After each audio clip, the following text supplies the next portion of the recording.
पोते के लिए बहू खो दी। अस्पताल के कॉरिडोर में बेंच पे दोनों हाथों से सिर पकड़ अशोक बैठा था। बेचैनी और घबराहट से पसीने पसीने हो गया था।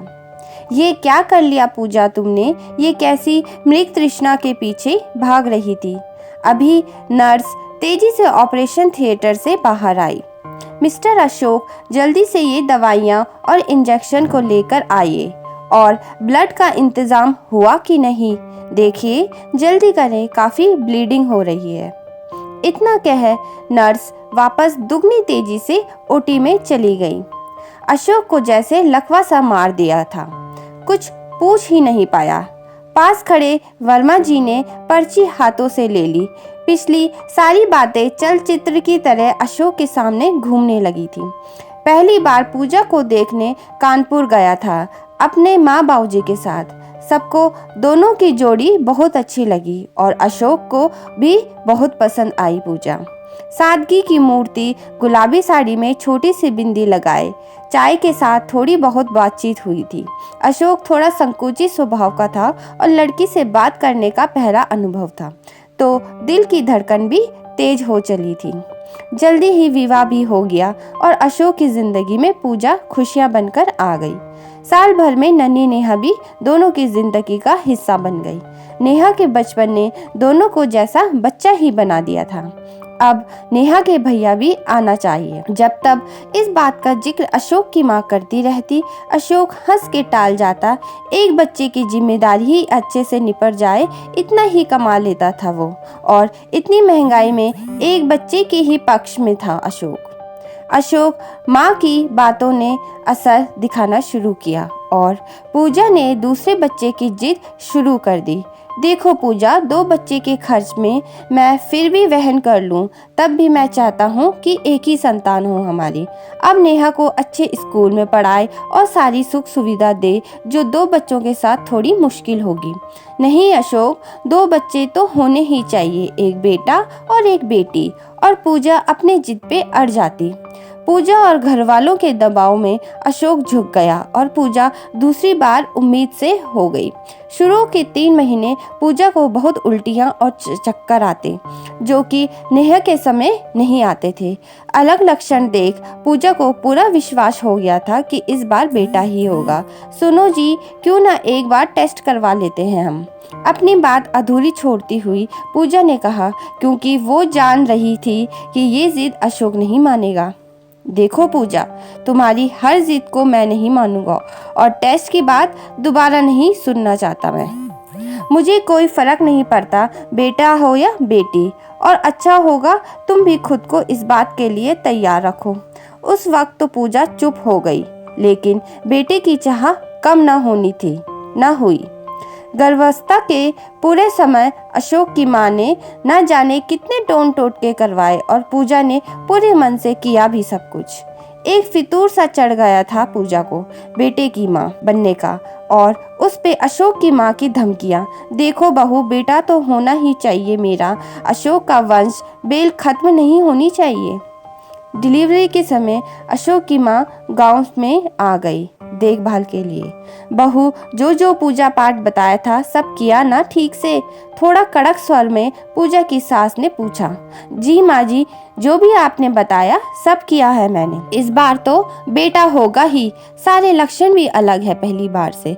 जब पूजा ने अपनी सास को बताया तो वो भी बहुत खुश हो गई। जब समय पूरा होने पे दर्द नहीं हुआ तो डॉक्टर ने ऑपरेशन कर दिया और पूजा ने फिर से बेटी को जन्म दिया। सास ने तो खूब खड़ी खोटी सुनाई पूजा को। जरूर कोई चूक होगी तेरी तपस्या में बहू, तभी बेटी हुई। और दूसरे दिन ही गांव लौट गई नाराज होकर। बेटी होने के गम में पूजा के आंसू थम नहीं रहे थे।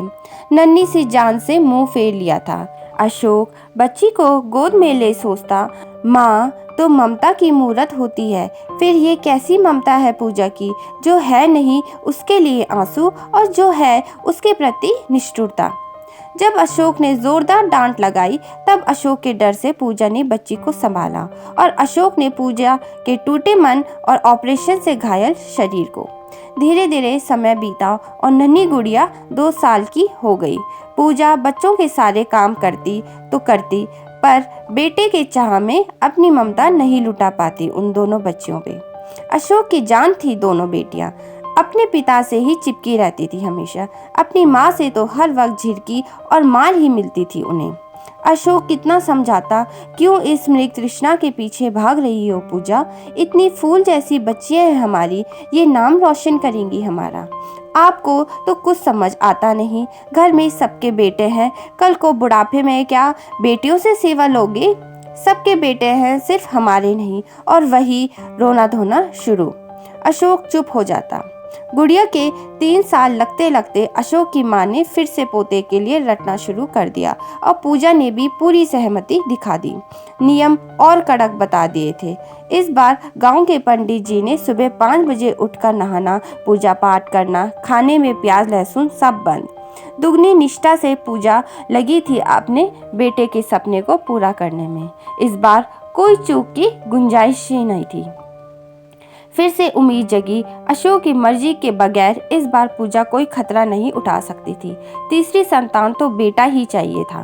तीसरा महीना लगते ही अपने किसी सहेली के साथ अशोक को बिना बताए चेकअप करवा आई और रिपोर्ट जब मिली तो फिर से कन्या आकार ले रही थी गर्भ में।